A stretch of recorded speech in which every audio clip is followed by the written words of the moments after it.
Olá, bem-vindos às Diferenças. Aqui falamos sobre todos os tipos de limitações. E o nosso convidado é o Dr. Henrique José Barbosa, residente em psiquiatria do Hospital do Servidor Público de São Paulo. Olá, bem-vindo. Olá, boa tarde, pessoal. Nós vamos falar de autismo, crises, comportamentos e também saúde mental das mães atípicas e cuidadores. Começando pelos autistas. Eles não toleram frustração, não aceitam um não. Como que a psiquiatria vê isso, doutor?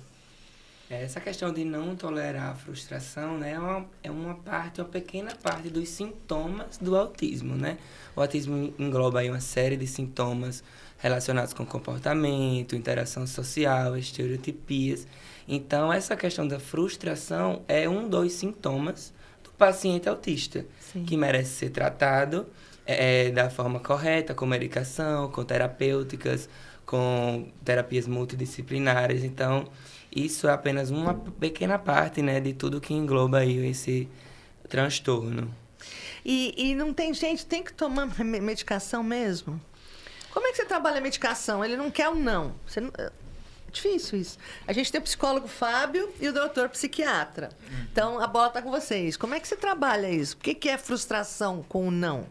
Essa questão de trabalhar a frustração envolve muito, né, o trabalho do psicólogo, com certeza. Eu costumo frisar muito para os pacientes autistas que a terapêutica não engloba apenas medicação. Medicação a gente emprega quando a gente sente que o paciente tem a necessidade, quando a gente vê pelo diagnóstico, pelo comportamento, pelo que a mãe traz de relato de como é o dia a dia desse paciente, a gente emprega a medicação. Tem pacientes que precisam de medicação e de terapêutica. Tem pacientes que precisam apenas da terapêutica. Isso vai muito, né, de cada caso. Acho que Ali a gente também pode pensar, né? A gente tem que ir expondo, às vezes, né, as frustrações, porque muitas vezes acaba sendo... A frustração gera um comportamento que não foi adequado, né? Por exemplo, uma agressividade, e aí a partir da agressividade você dá à criança ou ao autista, né, a pessoa ali, o que ele está querendo. Então, não se lidou, né, com essa frustração. Então, lidou com a frustração, eu vou bater, eu vou agredir, vou emitir um comportamento inadequado até a outra pessoa oferecer o que eu estou pedindo, né? Então não teve esse lidar com a frustração. E a questão do medicamento, eu acho que é mais isso, né? Quando as questões comportamentais, elas ultrapassam limites que são biológicos, né? Que são coisas químicas do nosso corpo, né? Aí eu acho que tem que entrar medicamento, né? Como atenção, algumas coisas que podem regular, né?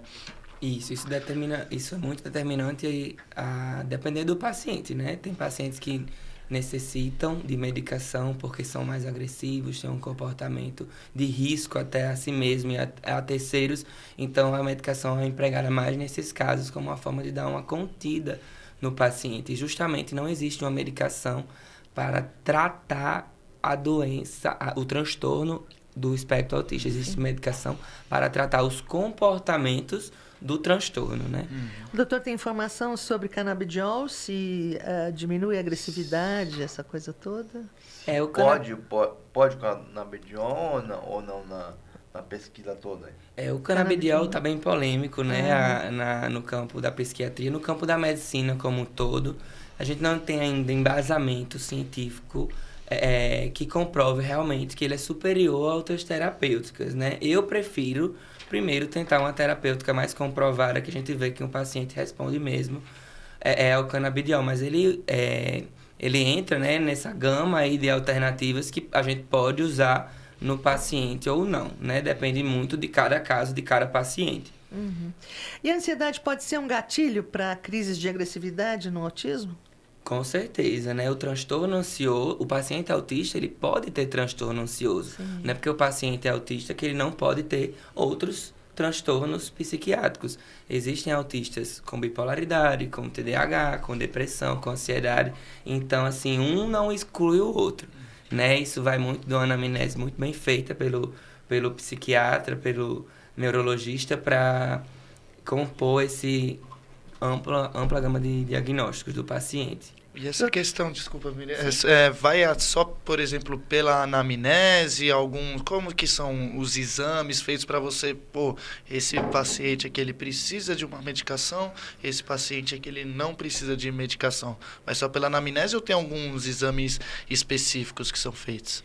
Na psiquiatria a gente usa os exames, né, como forma de exclusão para outras comorbidades, né? Às vezes o paciente pode ter um câncer, pode ter alguma outra doença, uma doença endócrina que não está diagnosticada, e isso é manifestado através de sintomas psiquiátricos. Então, o médico psiquiatra, ele deve pedir, né, sempre exames de imagem, exame de sangue, como forma de exclusão de outros diagnósticos, né? Mas diagnóstico dos transtornos psiquiátricos é clínico mesmo. Às vezes pedir uma questão do estômago, às vezes pedir alguma coisa diferente que não seja focado na questão neurológica, nem nada disso, para talvez excluir alguns possíveis diagnósticos, então. Exatamente. Os pacientes chegam muito pra gente, né? Fui no cardiologista porque estava com taquicardia, fui no gastrologista porque estava com muita dor de estômago, e isso era uma ansiedade por trás.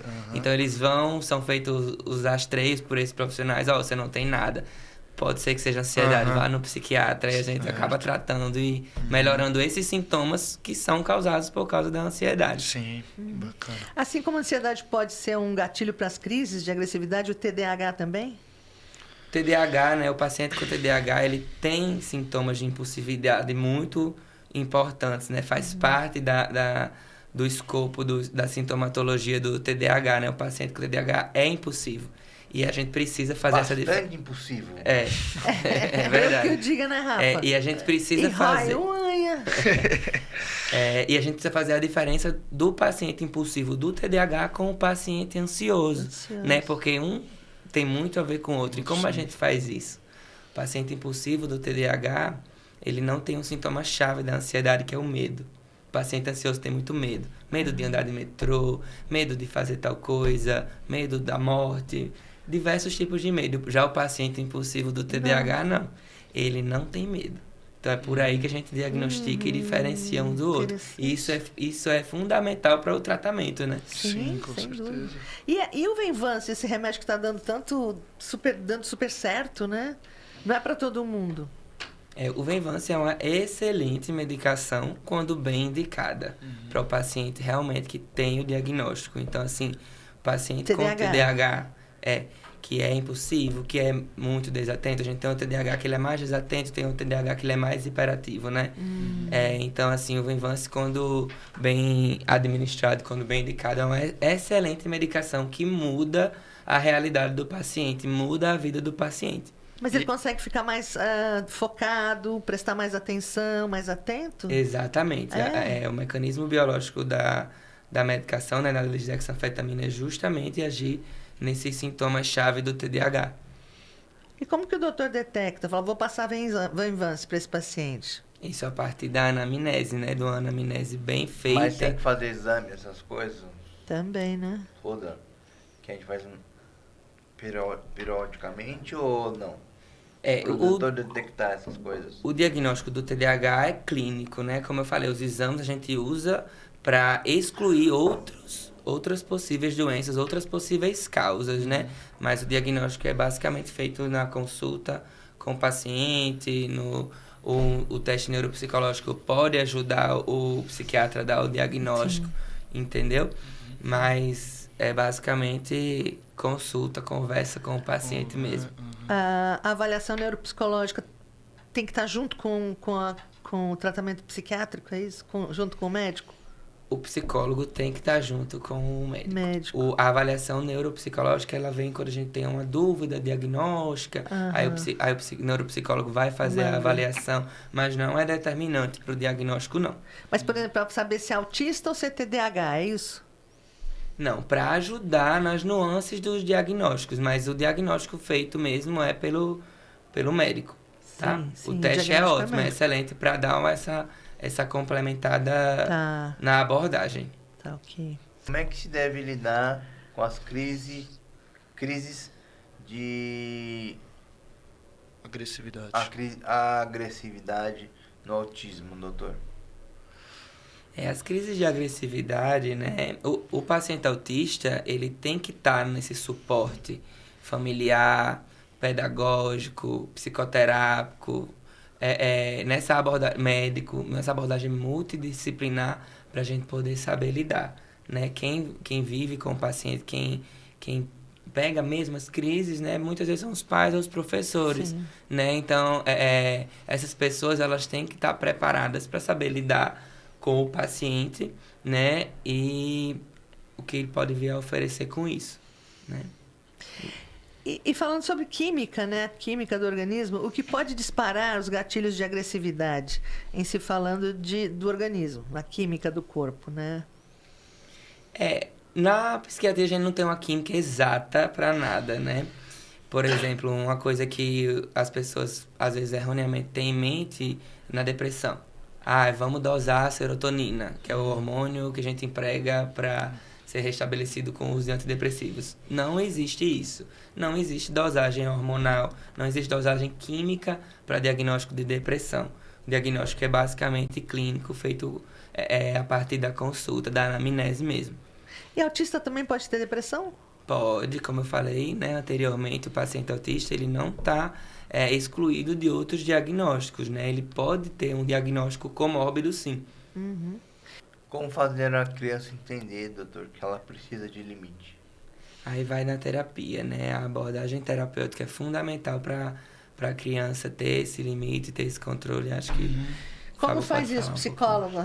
Então, né, a gente tenta, né, estabelecer alguns limites, a gente tem que entender também, né, o limite da criança, né, da criança autista. Acho que isso é uma grande questão também, a gente entender os limites. Eu não posso chegar aqui no Rafa e exigir certo tipo de comportamento, exigir que ele escreva não sei quantas frases consecutivas ou faça uma conta de uma equação de segundo grau, né? Então as pessoas elas vão ter os limites delas, né?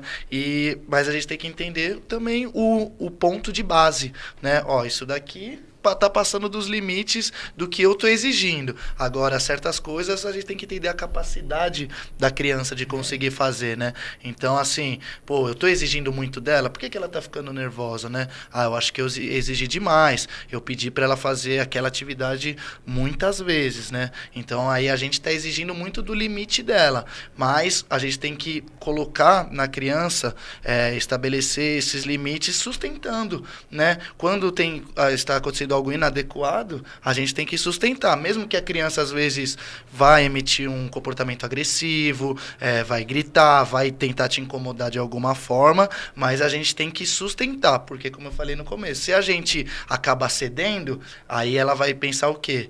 Então se eu não consigo, a partir do momento que eu bater, que eu xingar, que eu gritar, aí eu vou conseguir o que eu tô querendo, né? Claro que não é fácil para quem é mãe, para quem é pai, família, professor, né?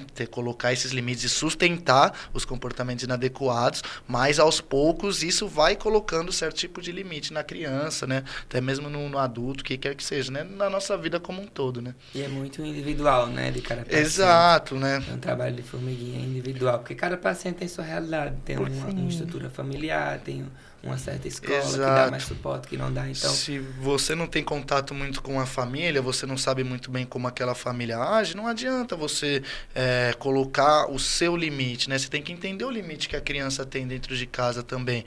Se com aquela mãe ela vai chorar, se espernear até a hora que ela ganha o que ela está pedindo, então ela vai emitir esse comportamento em todos os âmbitos da vida dela para conseguir o que ela quer, para não ter que lidar com essa frustração, que também é muito difícil para os autistas, né, como um todo. E é mais difícil dar limite para criança com autismo ou para adolescente, adulto com autismo? Olha, ótima pergunta, hein? Bem polêmica, né? Eu acho que como eu falei, é bem individual, né? Tem crianças, tem os níveis de suporte, né? Do autismo nível 1, nível 2, nível 3. Então, aqueles que têm o nível 2, nível 3, são mais difíceis. Mas o adolescente, quando não é tratado, né? Fica no nível de doença bem mais grave, que talvez seja mais difícil de tratar, sim. E a capacidade de entendimento também, né? A gente tem que entender, buscar saber isso, né? Por quanto que a criança consegue entender aquilo que a gente está pedindo, né? Então, pode ser a criança, pode ser o adolescente ou o adulto. Ele está entendendo o que está precisando ser feito? Ele está entendendo a mensagem que eu estou passando, né? Então, vai sendo a partir disso. Uma criança, muitas vezes, ela não está te entendendo muito bem, mas a partir da questão física, você consegue manejar e controlar um pouco melhor. Já o adolescente, o adulto, ele consegue te entender melhor, né? Então tem que ser uma coisa mais na conversa, uma coisa que você consiga conversar um pouco melhor para se colocar esse limite, seja para um adolescente ou adulto que já tem essa capacidade de entendimento e compreensão. Eu não posso isso por causa que vai ter essa consequência. Eu posso isso para ter tal resultado. Mas eles não têm esse discernimento, né? Mesmo nível 1 de suporte 2, eles não ficam questionando, se eu fizer assim, tudo bem, eu consigo fazer isso. A gente... Desculpa. Mas aí vai da terapia do Isso. paciente mesmo, né? A criança, ela é mais neuroplástica, ela ainda está criando o seu comportamento, apesar do transtorno. Então, se ela já é terapeutizada desde a infância, de um diagnóstico feito precoce, né? É mais fácil que ela se torne um adolescente autista, um adulto autista com um comportamento bem menos grave, bem mais próximo do aceitável, né? Sim. Bom, quanto à questão dos medicamentos, tem mães e pessoas que fazem qualquer coisa para o filho não iniciar a medicação, né? A gente sabe que existe um preconceito de que o remédio arruma uma coisa e desarruma outra, né? Mas o nosso corpo é química pura, né? A gente não quer botar química de fora, mas o corpo é química. Então, quando se deve efetivamente entrar com a medicação? É muito comum, né, na psiquiatria os pacientes chegarem com essa Não quero resistência remédio. doutor, eu vim, mas eu não quero tomar remédio. Eu disse, quando você vai num cardiologista, num endocrinologista, você questiona a medicação que ele está dando para você? Geralmente as pessoas não questionam, porque sabem que a medicação vai tratar, vai curar uma enfermidade. E por que com o psiquiatra a gente tem esse outro lado de não querer tomar a medicação? A medicação está aí para ajudar as pessoas, ajudar a tratar as pessoas viverem melhor. Mas as medicações têm efeitos colaterais. Todas as medicações têm efeitos colaterais. Mas aí vai do bom psiquiatra saber manejar o efeito colateral no paciente. Trocar a medicação, ajustar a dosagem. Às vezes a gente usa o efeito colateral da medicação a favor do paciente. Por exemplo, um paciente deprimido, emagrecido, a gente tem antidepressivos que abrem o apetite, que vão ajudar na questão da depressão, vão ajudar na questão do apetite do paciente. Tem antidepressivos que ajudam a tratar a insônia comórbida, tem antidepressivos que ajudam em sintomas de TDAH, por exemplo. Então, isso tudo vai da construção do médico com o paciente, da relação, né, do paciente, do médico entender quais são as reais necessidades e usar a medicação a favor do paciente. Usar a medicação correta a favor do paciente. Exatamente, para a medicação ser benéfica para o paciente, né? Mas eu acho que dá medo porque você vai mexer com a cabeça, né? Quando você vai no cardiologista, coração, tudo bem, mas a cabeça... A gente pensa com ela, né? eu Você preciso da percebe cabeça mais pra quando tudo. tá, E se eu tá pirar de desregulado, vez, né? Mas é justamente o contrário, a medicação vai ajudar você a não pirar de vez. O paciente tá aí pra ansioso, ele fica muito perturbado e a medicação vem justamente para ajudar. Um bom profissional pode ficar tranquilo, não vai passar. Não existe remédio para fazer a pessoa pirar de vez. Existe remédio bem indicado para tratar uma comorbidade, uma enfermidade. Entendeu? Mas e a questão, assim, gera muita dependência esses medicamentos ansiolíticos, De jeito antidepressivos? nenhum. Antidepressivo, ansiolítico não gera dependência. Mas O antes que sim, gera né? dependência são as medicações tarja preta, que tem a sua indicação, que tem a sua função. Casos, Entendeu? né? Por exemplo, o Venvance, por exemplo, o Rivotril. O Rivotril é uma medicação que causa dependência, mas quando bem indicado para situações de crise, para situações que... Você é o que? É aquela medicação? Eu nunca tomei, tá? É aquele medicação preto, com tarja preta, sei lá. Nunca, Isso. Por isso que eu tô perguntando, nunca tomei, por isso que eu pergunto. É a lisdexanfetamina, né? Que é a medicação pro TDAH, mas que também não é porque é tarja preta que não é bem indicado. Tudo isso vai do bom diagnóstico e para ser empregado pro paciente. Agora, realmente, se um paciente não tem indicação de usar aquele paciente, se ele não usa da forma correta, se ele não usa conforme a indicação médica, ele pode se tornar dependente. Mas jamais um médico vai deixar um paciente refém, dependente de uma medicação. Mas, por exemplo, o Rafa tomou o Rivotril quando ele era pequeno. E foi muito legal que ele pegava a xícara, o copo, colocava dentro da pia, sem tremer, sem desfocar, direto. Bem bonitinho. Eu nem sabia que ele tinha TDAH, hoje eu sei. Hoje ele tem mais TDAH do que autismo. Então, por exemplo, eles receitaram o Rivotril e deu certo. E se receitasse o Venvance, por exemplo, já não ia dar certo. Pode ser que sim, isso vai depender dos comportamentos, dos sintomas que ele estava tendo na época, entendeu? Não é porque usa uma medicação que pode deixar de usar outras. As medicações podem ser usadas juntas, se de acordo com a dose adequada, com a recomendação médica adequada. A dosagem é tudo, né? Eu tomo, Exatamente. Que remédio eu tomo? Aquele de pacote... Tomou. Não, você toma para convulsão. Não, pra convulsão. Tegretol. Tegretol lá. Tegretol, é. E pra dormir, qual é o outro? Dormineusine. Como anda a saúde mental da mãe atípica, doutor? Anda bem mal, né? Pra mãe que não tem também um tratamento, não tá ali, não tem um suporte familiar, não tem um suporte pedagógico, realmente essa mãe sofre, né? Porque é quem vive mais com esse paciente. Sim. Então, como eu tô frisando aqui desde o começo, a abordagem multidisciplinar e o engajamento da equipe em prol do paciente é fundamental para tirar um pouco o peso que essa mãe tem, que essa mãe sofre, né? E tratá-la se for necessário. Doutor, o que o doutor recebe mais? Paciente atípico ou atípico? Típico ou atípico? Típico ou atípico? A gente recebe muito dos dois, né? O paciente tanto típico como atípico. Eu trabalho mais com ambulatório de adultos, também trabalho no ambulatório infantil, mas trabalho mais com de adultos. Então, o que a gente pega mais mesmo hoje em dia é o paciente ansioso. Transtorno de adulto, ansiedade. mas no ambulatório infantil a prevalência é autismo? É, né? Sim, com certeza. Por que cresceu desse jeito? A gente não percebia antes? Hoje em dia tem mais estudos, né? O escopo de diagnóstico tá maior, a divulgação tá maior, a acessibilidade da informação para chegar no paciente, hoje em dia é maior, né? Então, acho que por isso que teve esse crescimento, assim. A gente aumentou o espectro de diagnóstico e isso acaba englobando mais pessoas.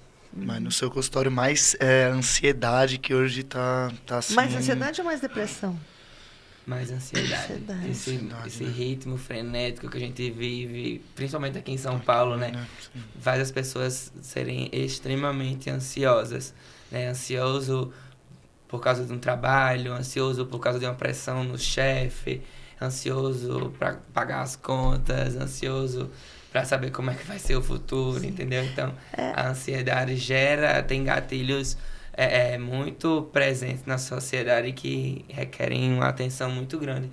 Só que a partir da anamnese, o cara fala, pô, tô ansioso, passo por tal e tal no meu trabalho, né? Passo por um monte de dificuldade, pressão do meu chefe, pressão da família. Nesses casos, você vai receitar algum remédio ou você vai reencaminhar para um psicólogo, né? Porque na maioria das vezes vem de um psicólogo, né? Até o seu consultório, certo? Da mesma forma que eu encaminho muito para os meus colegas psicólogos, eu também recebo muito deles. Entendi. Então, é meio que uma via de mão dupla. Eu costumo dizer muito aos meus pacientes, tratamento psiquiátrico envolve 3 coisas, né? É um tripé: terapia com psicólogo, medicação e atividade física. Um complementa o outro na questão do tratamento, né? Então, é muito individual. Às vezes o paciente chega, não, vamos fazer terapia logo, tá um quadro leve, talvez dá para esperar um pouquinho para entrar com medicação, mas como eu falei, eu não hesito em entrar com medicação, porque a medicação é boa para o paciente. Ela só traz melhora para a qualidade de vida do paciente, que é o que a gente quer, né? Sim. Viver com qualidade de vida. Sim. Tentar viver ao máximo com qualidade de vida. Exatamente. Na medida do possível, né, Rafa? Mas esse tripé aí, quando a pessoa está com ansiedade ou depressão, ela não consegue fazer exercício. Não consegue. Aí eu entro com a medicação. A partir de uma melhora com a medicação, com terapia, eu disse, a partir da primeira vontade que você tenha de ter esse determinante de fazer atividade física, vá. porque ela é fundamental no tratamento. Mesmo que seja uma caminhadinha de Exatamente, meia hora, vai 15 minutos, começando vai devagar. mas faz atividade física, sai de casa para fazer, ou faz em casa. Aham. Que dica o doutor daria para as mães atípicas? Primeiro eu daria um E conselho, para né? as pessoas que estão cuidando dos mais velhos, no caso, velhinhos de idade. Calma, vamos chegar lá. Primeiro eu daria o conselho que você não está sozinha, né? Existe aí uma série de recursos para tratar esses pacientes, para fazer eles viverem bem e viver bem com sua família. Então, acho que o principal é isso, a mãe estar bem amparada para o tratamento do paciente. Uhum. Mas é que tem que ter uma rede de apoio e não existe. A gente viu assim que está crescendo o número de mães de suicídio, mães atípicas, porque geralmente elas ficam sozinhas, o pai vaza, vai embora, e a mãe não tem respaldo, né? Você fica sozinho numa situação bastante delicada. Então, né? Uma realidade que é bem comum, né? É bem comum e bem dolorosa, né? Que não tem muito o que fazer. O medicamento vai resolver? Medicamento ajuda, mas isso acaba sendo um problema social, né? Exatamente. Nossos governantes têm que dar o suporte. Exatamente. Eu fiquei muito feliz, por exemplo, nas eleições, eu vi muitos candidatos, né? Espero que cumpram, reiterando o compromisso para as terapêuticas dos pacientes autistas na rede pública, né? Sim. Vamos cobrar esse pessoal aí. Então tem que ser esse tipo de cobrança, né? Sim, porque é uma tragédia, né, gente? É um quadro tão difícil, tão doloroso, você sozinho com uma criança ou com um adulto, adolescente, pior ainda, né? Não sei o que é pior, se é criança ou se é adolescente. E a mãe sozinha para... E como é que faz, né? Às vezes pode dar uma medicação, a mãe tá depressiva, tudo bem, mas aí você entra com uma medicação, mas às vezes o próprio motivo, né, que é a dificuldade de lidar com o seu filho, às vezes a frustração, né, também acaba sendo um problema que não vai se resolver com remédio, né? Com um ansiolítico, um antidepressivo ou algo desse tipo, né? Então, algo não bem é mais fácil, complexo, né? né? Precisa ter um amparo mesmo para que essa mãe consiga viver uma vida um pouco mais autônoma, né? Tanto a mãe quanto o filho, né? Sim, e acho que esse debate passa por essa questão passa por um debate entre a sociedade e os órgãos governamentais, e sem isso a conta não fecha, né? Porque você precisa dos dois, tem que ter a sociedade, sem o preconceito e disposta a ajudar a entender, porque as crianças sofrem bullying, né? Sofre tudo, né? E as mães também, preconceito, porque já vem ela, aquela louca com aquela criança, né? Chegou no Aquela mercado aí, né? Quando a gente faz barraco vai por causa dar do trabalho, filho, vai derrubar as coisas no mercado, né? Exato. Então, todo mundo fica no preconceito, né? A mãe sofre o bullying, a criança, o adulto também. E é muito complicado. Se todo mundo não se unir, não tem como a coisa melhorar, né? Não buscar entender, né? Acho que tem muito disso, né? né? Precisa entender mais, né?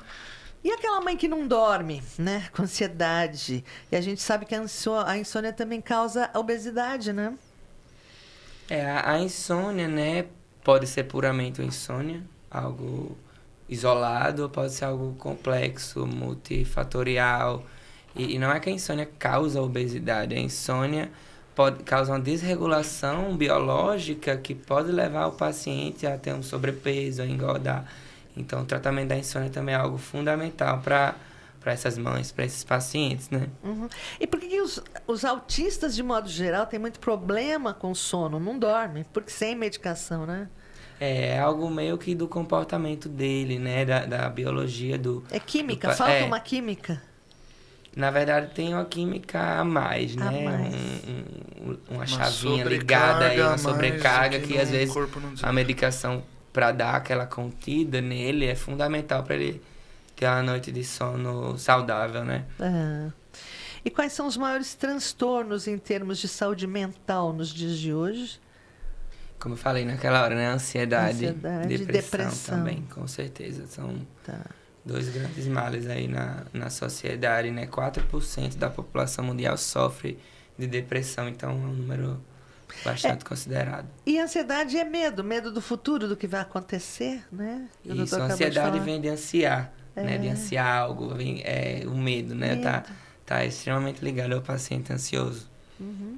Os cuidadores também precisam de cuidado, né? O que o doutor diria para as mães e aos próprios cuidadores, muitas vezes de idosos, né? Qual é a dica, o conselho que o doutor pode deixar para a gente?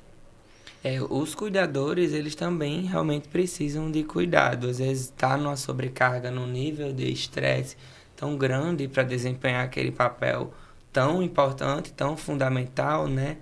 Que eles também talvez precisem fazer um tratamento psicológico, principalmente, fazer terapia. Então, eles precisam ser olhados, com certeza. Isso é porque eles não se cuidam, é isso? Ele vai cuidar do paciente e deixa de se cuidar, é isso? Às vezes, é por aí, né? Às vezes ele tem uma dedicação tão grande ao paciente que acaba esquecendo de si, ou às vezes está sobrecarregado, às vezes não tem ninguém para ajudá-lo, né? Então, realmente... Às vezes é muito nervosismo também que você passa, porque às vezes não é fácil, né? Você vai... Mas isso é quando é familiar, né? Quando é um cuidador contratado, você contrata para cuidar da vovó. Também? Acho que sim, né? Por exemplo, eu posso falar como um acompanhante terapêutico, né, e tudo mais. Claro, Rafa é 1%, assim, de outros casos que, assim, né, às vezes exigem muito, né? Então, eu vejo muitos colegas que, você lidar com agressões, né? Você lidar, tomar mordida, exemplo, né? Dos Colocando idosos exemplo é por causa de demência, né?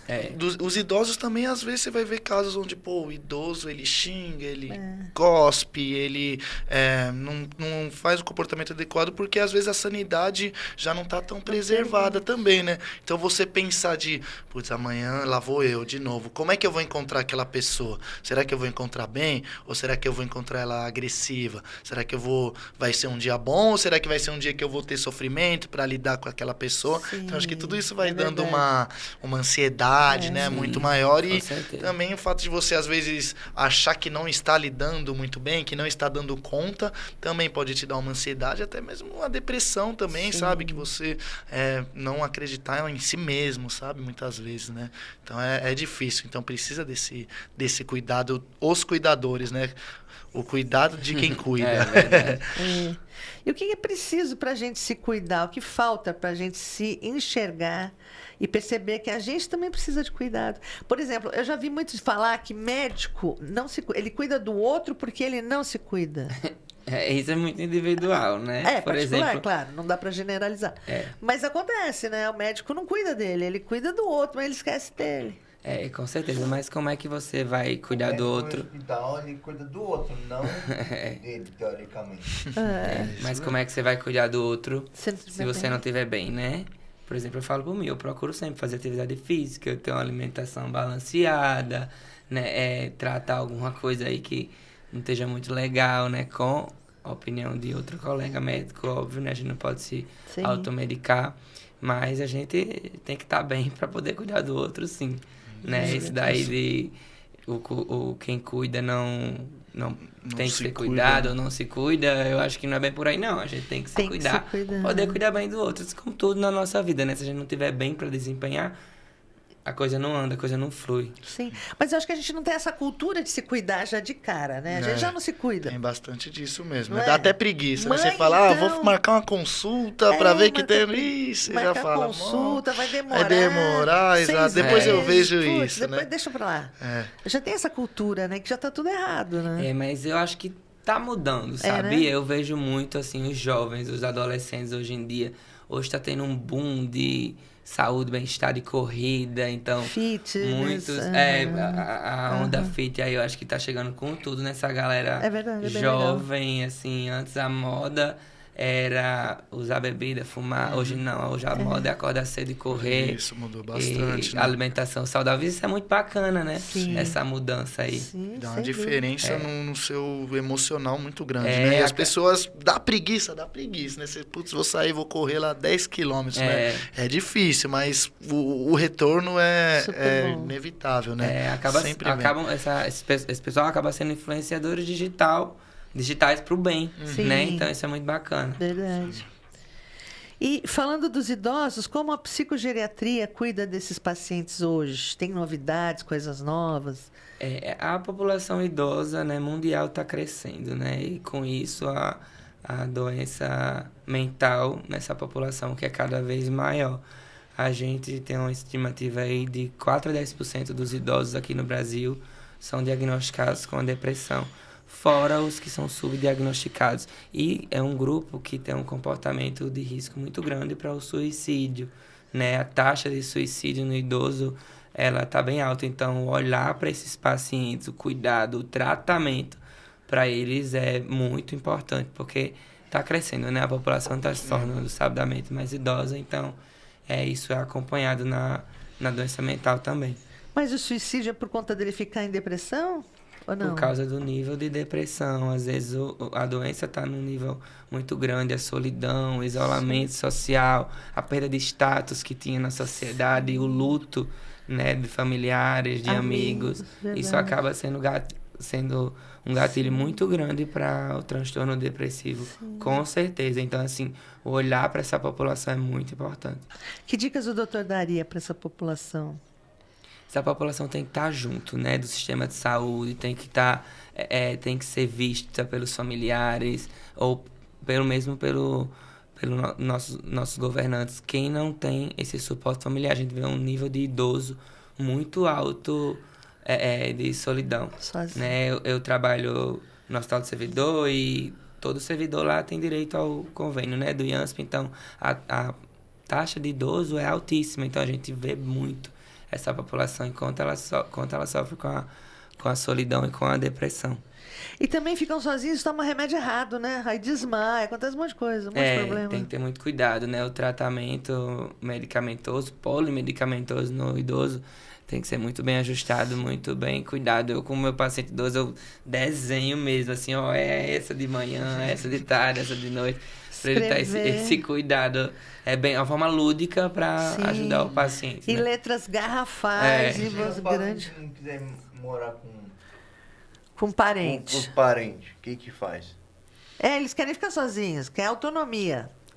Um dia desse eu peguei um paciente que era mais ou menos assim, um senhorzinho idoso que a filha insistia até para ele ir morar com ela. E ele, não, de jeito nenhum, disse, bota pelo menos uma câmera aí na casa do seu pai para você estar vigiando ele de uma forma segura, monitorando. Vou colocar a câmera. Pai, o que você tá fazendo? Levanta. Você cai. Pelo menos tá tendo esse olhar, né? Aí vai adorar. Às vezes ele cai e ele não consegue levantar ali sozinho, gente. Né? Então. É ótimo, adorei a ideia da câmera. Né? Exato. E como ficam os efeitos colaterais? Os idosos são mais suscetíveis a esses efeitos dos medicamentos? Os idosos acabam sendo um pouco mais suscetíveis, principalmente por usar outras medicações, né? Então, a gente tem medicações psiquiátricas que interagem menos com os outros remédios, né? Isso vai muito do qual medicação o psiquiatra vai passar a partir da anamnese do paciente, né? Mas ter um cuidado, às vezes, com a dose um pouco mais baixa. Isso é muito individual para cada paciente, mas requer esse cuidado a mais mesmo com os idosos. Uhum. E para a população de depressivos, qual é a sua sugestão, seu conselho? Procure ajuda. Depressão tem tratamento, depressão tem cura. Né? Aquilo que a gente falou do preconceito de usar a medicação. A medicação está aí para ajudar. Por exemplo, um paciente depressivo, quanto mais tempo passa, mais crônico, mais grave fica a doença. Aí eu chego para ele e digo, olha, você demorou tantos meses a procurar ajuda.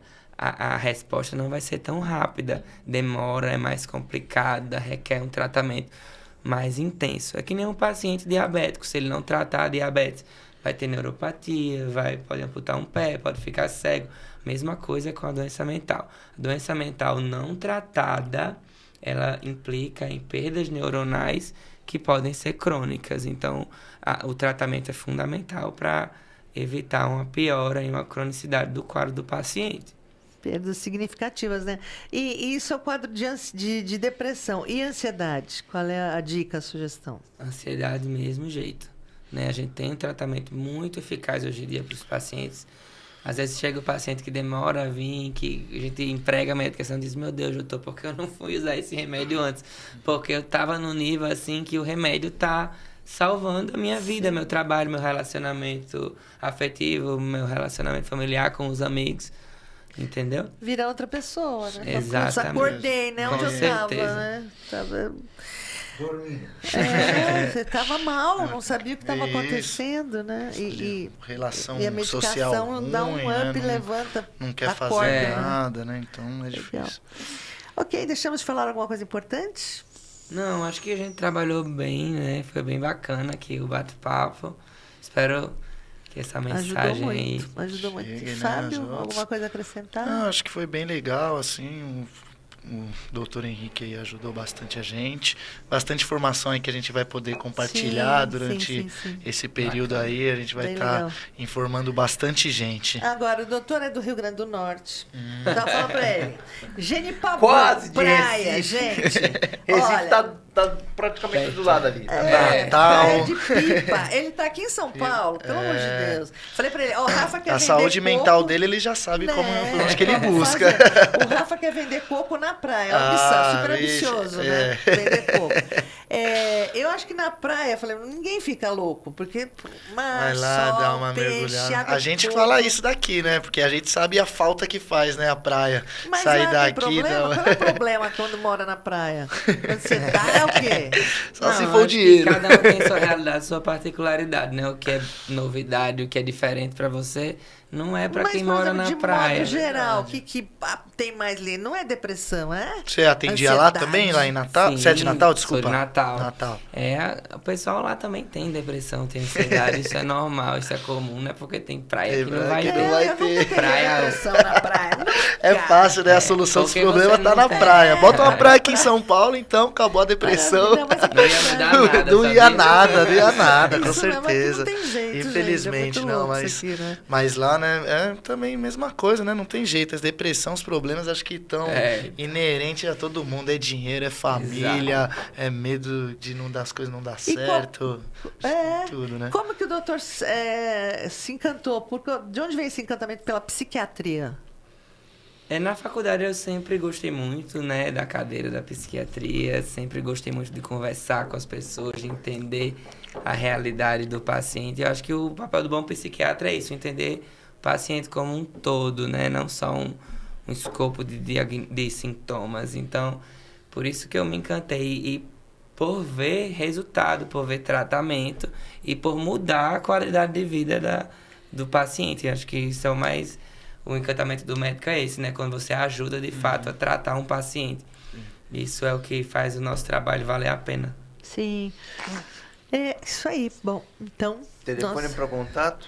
Depois ela coloca lá no podcast. Vamos lá, vamos agradecer. Nossos agradecimentos ao doutor Henrique José Barbosa, residente em psiquiatria do Hospital do Servidor Público de São Paulo.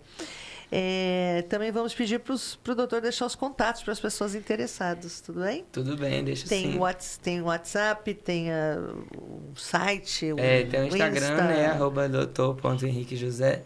E lá tem o Instagram, doutor.henriquejosé. E lá tem o link com o número do WhatsApp para quem precisar de um atendimento. Tá ok, muito Obrigado, obrigada. doutor. Muito obrigada Obrigado por ter a vindo. você. Até eu mais, que muito agradeço. obrigadão. Obrigada. Tchau, tchau. Tchau, tchau. Tchau. Foi Valeu. muito legal.